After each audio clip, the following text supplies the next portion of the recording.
มาเฮือนหนองสาวหมดนี่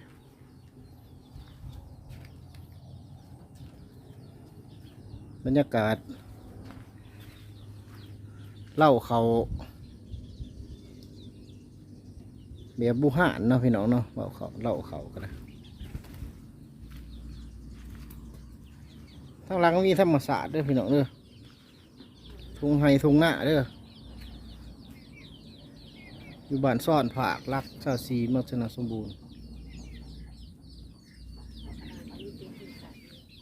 นี่เป็ดไก่ก็มีนี่มีเป็ดมีไก่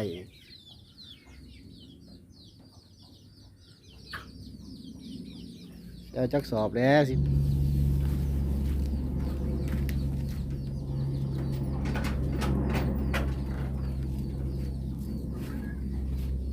่ได้เอาอันนั้นมาให้แม่ถาพัดเนาะโอ้ยนี่เนาะเหนื่อยเลย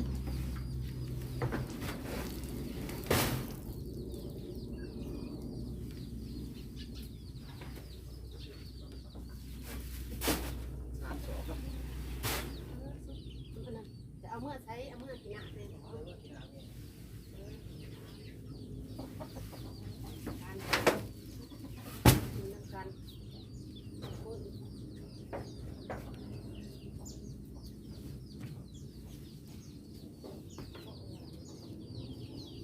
3 สอบพี่น้องเลย3 สอบต้องสีได้เป็นข่าวสารเท่าไรเนาะตาเบิ่งนะพี่น้องเด้อสีได้ข่าวสารจากลูก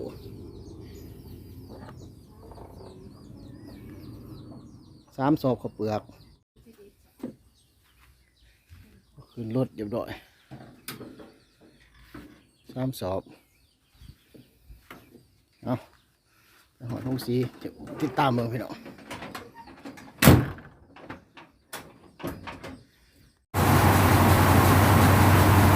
ห้องสีแหละที่เราเป็นพวกสีขาวเอาลงครับมีแบบสีใหญ่มาที่เรา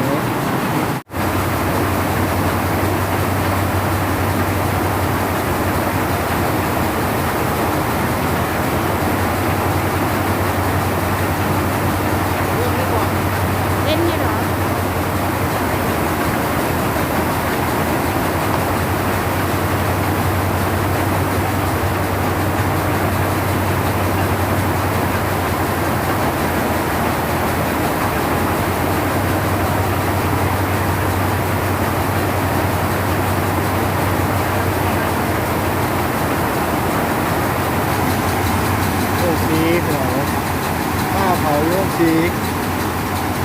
ในสีแดงมันสีพันใหญ่ได้พี่เรา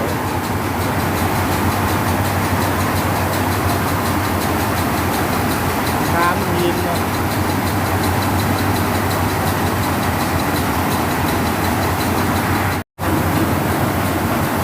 ลุ้มเข่าพี่เราเพราะเราเข่าเปลือกลูกนี่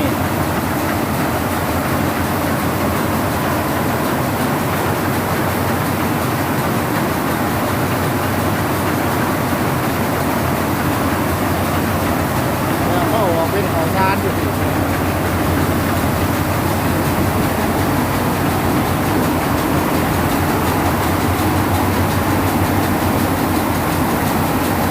แหน่บอกที่แหน่เอาเผาคนหรอวะไม่ได้เขา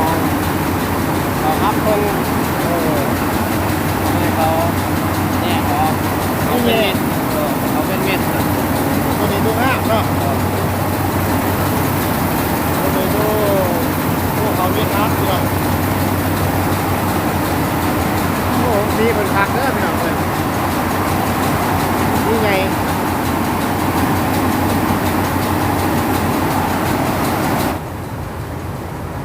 โอ้ตรงหน้าพี่น้องเลยตรงหน้าหนาวสีเขาหวานซ่อนผ่าเอาเป็นเคี้ยวห่างจริงๆใส่ปุ๋ยว่าดูยังไง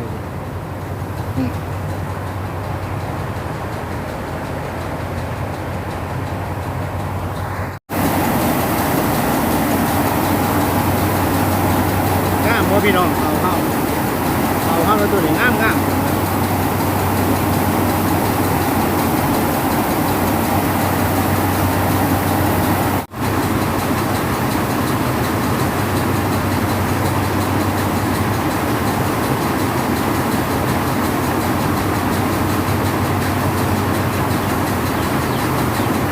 แหละพี่น้องเอ้ยมัน